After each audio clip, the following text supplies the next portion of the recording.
Alright, so I'm going to break up three different scales. The first one I'm going to show you is my own technique called the 2-3-2-3 technique.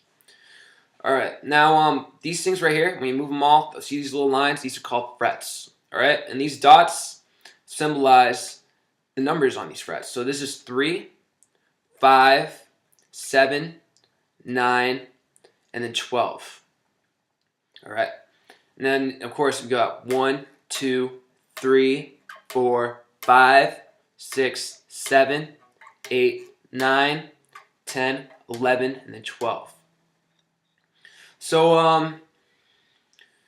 and then when we all move when we move just like this, just a little bit higher, this right here, all right, I'll show you a good one. See that moving right there to there? That's called a half step. That's called a half step higher. If you want to play a half step lower, that's that. Then a whole step is when you go 2 frets higher or lower. So a whole step, 2 frets higher. A whole step lower, 2 frets lower. Now I'm going to show you my 2-3-2-3 technique that I'm talking about. So pretty much, technically this will be in the key of A major, but I like to start on G anyways, which is 3. Now remember these dots I was talking about, right? So pretty much it starts on G, but it's technically in the key of A, which is right here. So yeah, so when we tune this, we're supposed to tune them all on the 5th fret.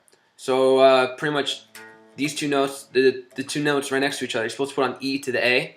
They're supposed to sound exactly the same. And then when you go to A on the 5th fret, to D, they sound exactly the same. And then when you go to D on the next fret, the D to G sounds exactly the same.